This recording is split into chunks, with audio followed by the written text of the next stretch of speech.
निम्नलिखित ज्वालामुखियों में से कौन से अमेरिका में स्थित हैं? तो एक तो आपको याद ही होगा, कल अगर आपने वीडियो देखा है कटमई के बारे में हमने चर्चा की थी। कटमई को ही क्या कहते हैं? हजारों धुआरों की घाटी। कहाँ स्थित है? अलास्का में स्थित है। ये अलास्का में स्थित है, जो कि अमेरिका का ही एक हिस्सा है। माउंट शास्ता भी अमेरिका में स्थित है, रेनियर भी। तो इसका उत्तर होगा डी, तीनों होगा। तो कटमई, माउंट शास्ता, रेनियर तीनों ही संयुक्त राज्य अमेरिका में स्थित हैं। कटमई जहाँ पे अलास्का में, दक्षिणी अलास्का की तरफ स्थित है। माउंट शास्ता जो है ये यूएसए के ही कैलिफोर्निया राज्य में अवस्थित है, जो कि पश्चिमी अमेरिका में है। और कास्केड रेंज जो है उसका हिस्सा है। माउंट रेनियर वाशिंगटन राज्य में स्थित है, ये भी एक ज्वालामुखी पर्वत है।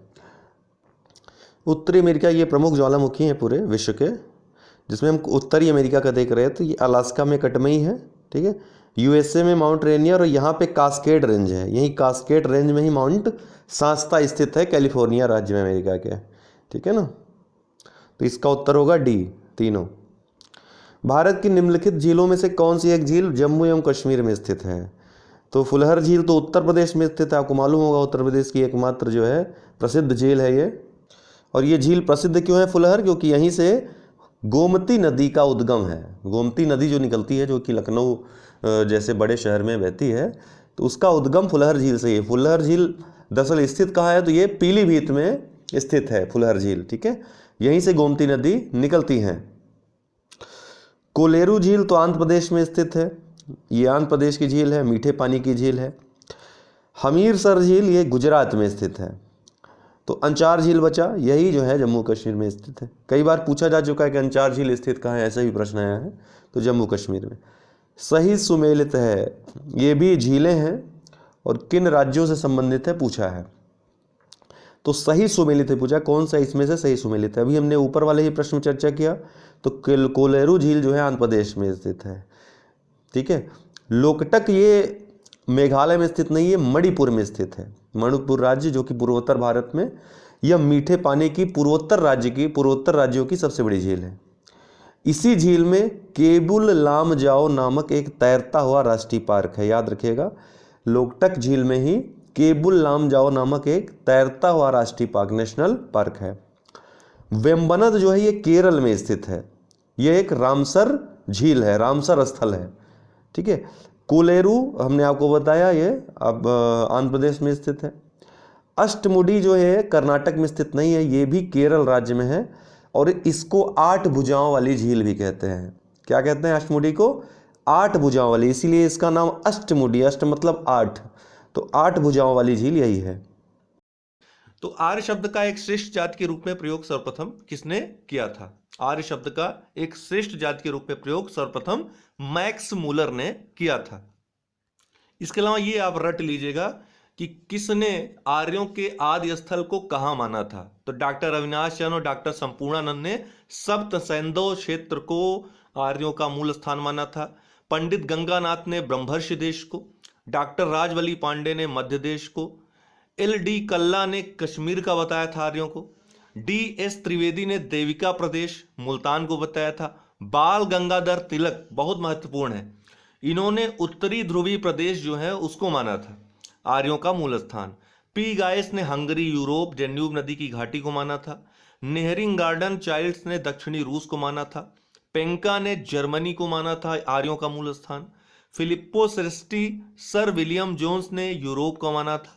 एडवर्ड मेयर एवं ओल्डेनबर्ग जे जी रोड ने पामीर एवं बैक्टीरिया को माना था। मध्य एशिया मैक्समूलर ने मध्य एशिया को माना था आर्यों का मूल स्थान, और यही सबसे ज्यादा मान्य भी है। मैक्समूलर के ही जो 1500 ईसा पूर्व जो उन्होंने आर्यों का आगमन का समय बताया है और जो मूल स्थान बताया है मध्य एशिया, यही मान्य है। दयानंद सरस्वती ने तिब्बत माना था, यह भी प्रश्न पूछा जाता है। और के शर्मा ने हिमालय माना था, जो मानस हिमालय में है वो उसको जो है आर्यों का मूल स्थान माना था। तो ये आप देख लीजिएगा, इसको मैं ग्रुप में दे रहा हूं। तो इसका उत्तर हो जाएगा मैक्समूलर। अगला है वर्ण व्यवस्था से संबंधित पुरुष सूक्त मूलतः ऋग्वेद के किस मंडल में पाया जाता है? पुरुष सूक्त में वर्ण व्यवस्था जो 4 वर्ण है उनका जिक्र किया गया है। कर्म के आधार पर था, याद रखिएगा। वर्ण व्यवस्था से संबंधित पुरुष सूक्त मूल मूलतः ऋग्वेद के किस मंडल में पाया जाता है? तो यह 10वें मंडल में पाया जाता है। डी इसका उत्तर होगा। ऋग्वेद के 10वें मंडल के पुरुष सूक्त में सर्वप्रथम वर्ण व्यवस्था का उल्लेख किया गया है, जिसमें एक विराट पुरुष के मुख से ब्राह्मण, भुजा से क्षत्रिय, जंघा से वैश्य और पैर से शूद्र की उत्पत्ति दिखाई गई है। इस प्रकार शूद्र शब्द पहली बार पुरुष सूक्त में ही प्रयोग या प्राप्त होता है। ऋग्वेद में कुल 10 मंडल, 1028 सूक्त एवं 10,580 मंत्र हैं। इसके 9वें मंडल के सभी 114 सूक्त जो है सोम देवता को समर्पित है। 9वां मंडल याद रखिएगा। वहीं तीसरे मंडल में गायत्री मंत्र का उल्लेख है और चौथे मंडल में कृषि संबंधित जो प्रक्रिया है उसका उल्लेख है। मृगदाव का संबंध निम्न में से किस महापुरुष के साथ घनिष्ठ रूप से जुड़ा हुआ है? मृगदाव, तो आपको याद होगा मृगदाव या ऋषि पत्तनम भी उसको कहते हैं या सारनाथ उसको बोलते हैं। उसका संबंध भगवान बुद्ध, महात्मा बुद्ध के प्रथम उपदेश से है। मृगदाव में ही या सारनाथ में या ऋषि पत्तनम में उन्होंने पहला उपदेश दिया था ज्ञान प्राप्ति के बाद। गौतम बुद्ध का मृगदाव में 5 ब्राह्मणों को दिया गया प्रथम उपदेश बौद्ध धर्म में धर्म चक्र प्रवर्तन के नाम से भी जाना जाता है। निम्नलिखित में से किस ग्रंथ से मौर्य इतिहास मुख्यतः चंद्रगुप्त मौर्य के जीवन पर प्रकाश पड़ता है? तो आपको मालूम है कौन सी बुक है वो? मुद्रा राक्षस। मुद्रा राक्षस विशाख दत्त ने इसकी रचना की थी। मुद्रा राक्षस की मुद्रा राक्षस मौर्य इतिहास पर प्रकाश डालता है। इसमें चंद्रगुप्त मौर्य को वृषल कहा गया है और कुलहीन कहा गया है। क्या क्या? वृषल तथा कुलहीन। वहीं दश कुमार चरित दोस्तों ये दंडी द्वारा रचित है। याद रखिएगा ये हमेशा मिलान के लिए आता है, दंडी। और कुमार संभवम, मेघदूत ये सब कालिदास द्वारा रचित प्रमुख रचनाएं हैं। निम्न में से कौन सा राजा अपने पिता की हत्या के लिए उत्तरदायी था? पितृहंता वंश भी इसीलिए इनके वंश को कहा जाता है। हर्यक वंश का वो शासक है, आपको पता है। दोस्तों ये ऑप्शन थोड़ा मिस्टेक हो गया है गलती से, उदयन यहाँ पर लिख गया है, ठीक है। तो यहाँ पर उदयन होना चाहिए। उदयन और उदायन में अंतर है। उदयन दूसरा शासक था, उदायन जो है हर्यक वंश का एक शासक था, अजातशत्रु का पुत्र था। तो अजातशत्रु ने सर्वप्रथम अपने पिता बिंबिसार की हत्या की, राजगद्दी पर बैठा। बाद में उदायन ने अपने पिता अजातशत्रु की हत्या करके राजगद्दी पर बैठा। तो उदायन यहां पे गलती से लिख गया, इसको उदयन लिखिए। उदयन, ये उदयन चंद्रवंश का राजा था। कौशांबी जो अभी इलाहाबाद के नजदीक है वहां का यह शासक था। तो इसका जो उत्तर होगा दोस्तों अजातशत्रु होगा।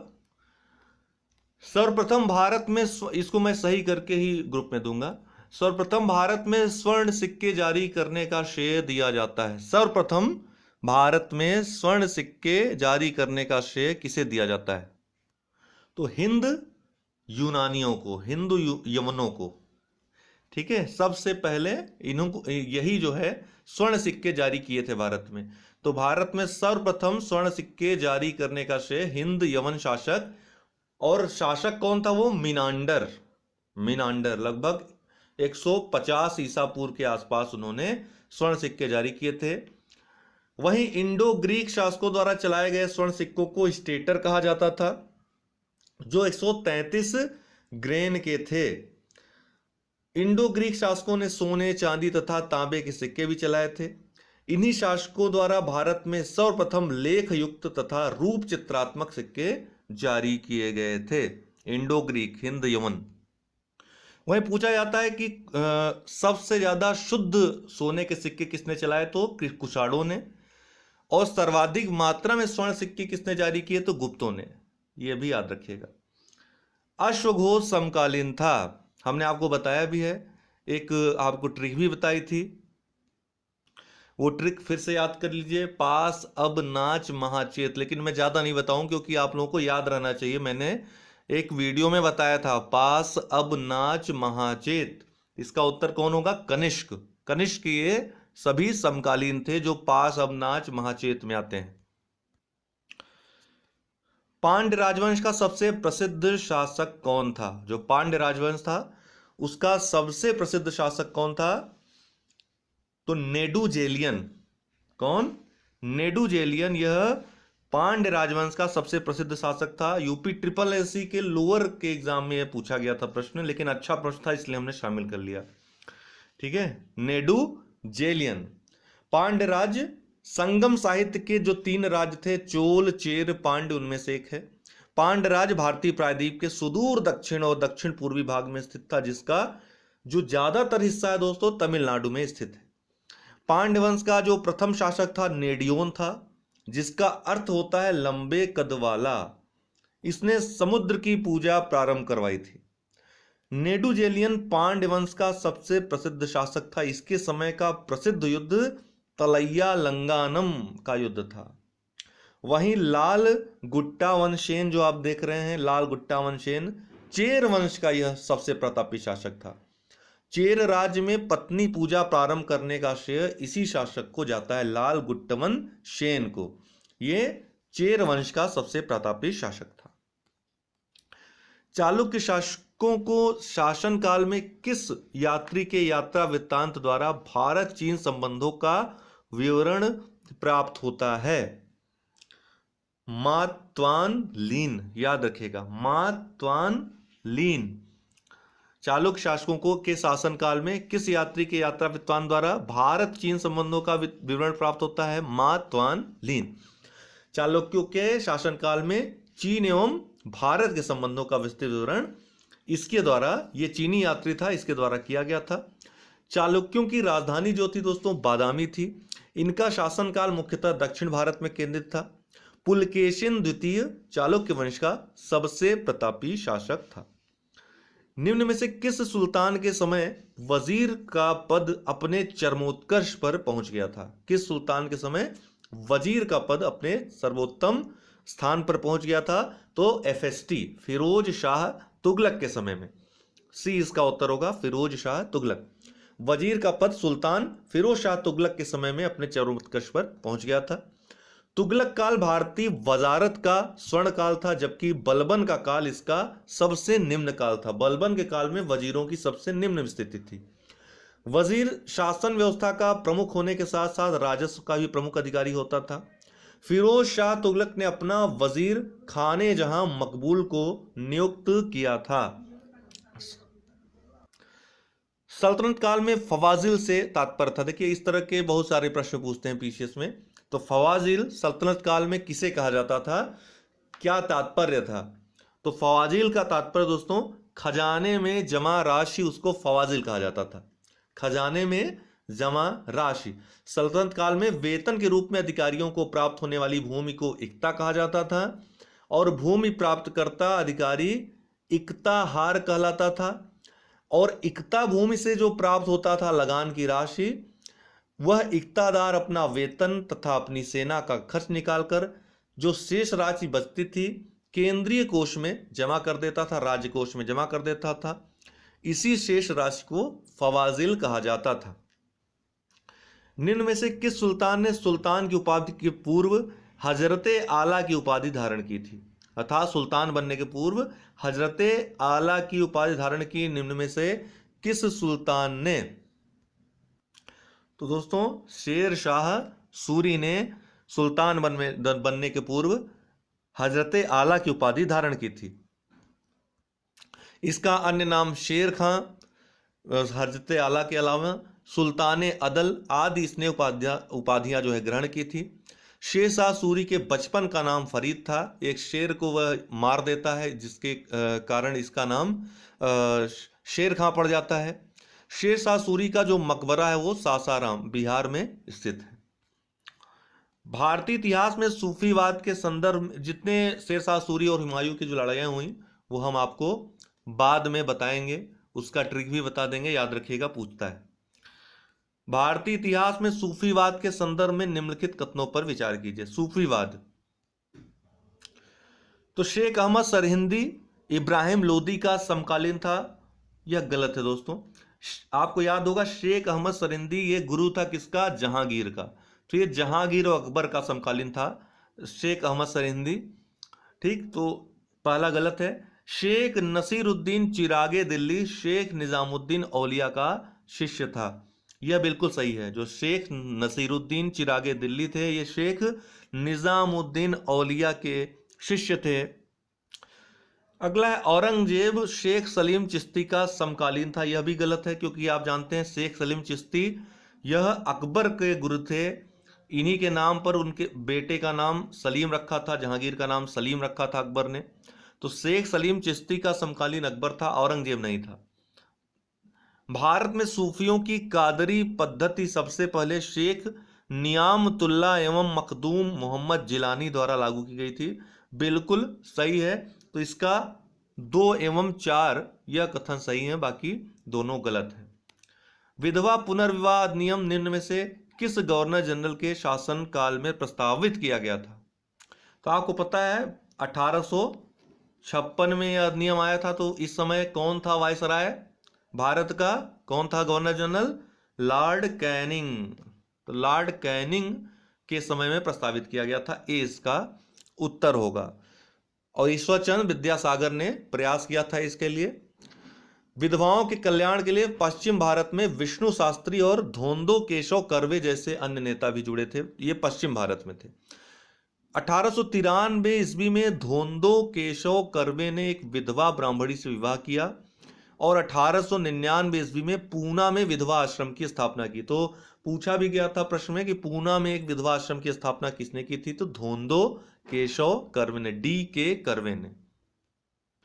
अकबर द्वारा प्रायोजित मनसबदारी प्रणाली प्रेरित थी। जो मनसबदारी व्यवस्था लागू की थी वो प्रेरित थी कहां से? उसने लिया था इसको तो फारस से, ठीक है ना। फारस की मनसबदारी जो प्रणाली थी वहां की, वहां से इसको लिया था। मनसब यह फारसी भाषा का शब्द भी है जिसका अर्थ है पद। इसके 2 भाग थे, जात और सवार। मनसबदारी की शुरुआत 1575 ईस्वी में सम्राट अकबर द्वारा किया गया था। इस प्रथा को लागू करने का मुख्य उद्देश्य साफ सुथरा प्रशासन लागू करना था। बाद में इसमें कई तब्दीलियां हुई शाहजहां और जहांगीर के समय।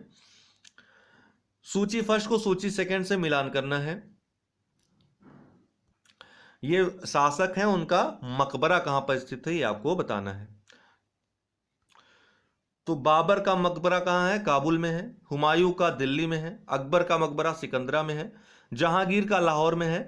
तो चारों ही सही हैं, 1 2 3 4। उत्तर होगा आपका बी, 1 2 3 4। निम्नलिखित का सही कालानुक्रम लगाना है। छत्रपति शाहू जी, राजा राम, संभाजी और शिवाजी सेकंड, इनका कालक्रम आपको बताना है। तो इसमें सबसे पहले आएंगे राजा राम। राजा राम के बाद राजा राम का शासन कब तक रहता है? 1689 तक। नहीं, सबसे पहले दोस्तों संभाजी आएंगे, ठीक है ना। संभाजी का जो शासनकाल रहता है वह 1680 से 1689 तक, 1689 तक रहता है। इसके बाद इनके जो उत्तराधिकारी आते हैं राजा राम। राजा राम का शासन कब तक रहता है? 1689 से 1700 तक। फिर इनके उत्तराधिकारी आते हैं कौन? आपके आएंगे शिवाजी द्वितीय, ठीक है ना। राजा राम के उत्तराधिकारी शिवाजी द्वितीय आएंगे 1700 से लेकर 1707 ईस्वी तक। और फिर जाकर के छत्रपति शाहू जी आएंगे, ये 1707 से 1749 तक इनका शासन रहता है। तो क्रम क्या रहेगा? संभाजी, राजा राम, शिवाजी द्वितीय और छत्रपति शाहू जी। तो इसका उत्तर हो जाएगा बी, 3 2 4 1। ब्रिटिश साम्राज्य द्वारा जिन राज्यों का विलय किया गया था उनमें कौन एक अपने विलय वर्ष के साथ सुमेलित है? याद रखिएगा, ग्रुप में भी मैं शेयर करते रहा हूं, बहुत महत्वपूर्ण प्रश्न बनता है, यहां से प्रश्न आता ही आता है लगभग। तो 1856 ईस्वी में जेम्स आउटरम की रिपोर्ट आई थी, उसके आधार पर अवध का विलय कुप्रशासन के आरोप के आधार पर किया गया था। जो डलहौजी की व्यपगत नीति थी या जो हड़प नीति थी उसके तहत जो राज्यों का ब्रिटिश साम्राज्य मिलाया गया, उनमें सर्वप्रथम सतारा को कब? 1848 में। सतारा को 1848 में, जैतपुर और संबलपुर को 1849 में, बघाट को 1850 में, उदयपुर को 1852 में, झांसी को 1853 में, नागपुर को 1854 ईस्वी में और बाद में 1856 ईस्वी में अवध का विलय किया गया कुप्रशासन के आरोप पर। जेम्स आउटरम की रिपोर्ट थी वो। तो इसमें जो सुमेलित है 1856 अवध का विलय, बाकी सुमेलित नहीं है। सी इसका उत्तर होगा। 1853 ईस्वी में मुंबई से थाने, जो लोग ग्रुप में नहीं है वो नोट करते जाएं जो हम चीजें बता रहे हैं। विश्वास मानिए यहीं से प्रश्न आएंगे और कुछ आपको करने की आवश्यकता नहीं पड़ेगी अगर आप सिर्फ यही वीडियोस हमारे देख लें, दोनों जो सुबह शाम आएगा। 1853 ईस्वी में मुंबई से थाने तक भारत में सर्वप्रथम रेल परिचालन करने वाली कंपनी कौन सी थी? ये तो बहुत सुने होंगे 1853 में रेल परिचालन हुआ मुंबई से थाने तक, लेकिन कंपनी कौन सी थी? तो कंपनी दोस्तों ग्रेट इंडियन पेनिनसुला रेलवे। क्या नाम था? Great Indian peninsula railway. Bharat की पहली रेलवे लाइन 1853 ईस्वी में मुंबई से थाने के बीच डलहौजी के समय में बिछाई गई। Great Indian peninsula railway company द्वारा भारत में सर्वप्रथम रेल यात्रा का प्रारंभ किया गया था। रेलवे का सर्वाधिक विस्तार जो हुआ था वह डलहौजी के समय में न होकर लॉर्ड कर्जन के समय में हुआ था। निम्न में किसका विश्वास दादा भाई नौरोजी के धन निकासी सिद्धांत में नहीं था? ये हम पूछ भी चुके हैं आपसे प्रश्न। तो सर सैयद अहमद खां का विश्वास इनमें नहीं था, जो दादा भाई नौरोजी का धन निकासी सिद्धांत था। धन निष्कासन सिद्धांत का सर्वप्रथम वर्णन किया था दादा भाई नौरोजी ने किस पुस्तक में? The poverty and un British rule in India, जो 1867 में प्रकाशित हुई थी। सर सैयद अहमद खां एक ब्रिटिश वफादार भारतीय थे जिनका मानना था कि मुस्लिम समाज का विकास आंग्ल सत्ता के बने रहने पर ही संभव है। इस कारण ही वे दादा भाई नौरोजी के जो यह सिद्धांत था धन के निष्कासन का, उस पर यह विश्वास नहीं करते थे। तो आज के लिए इतना ही। बहुत बहुत धन्यवाद।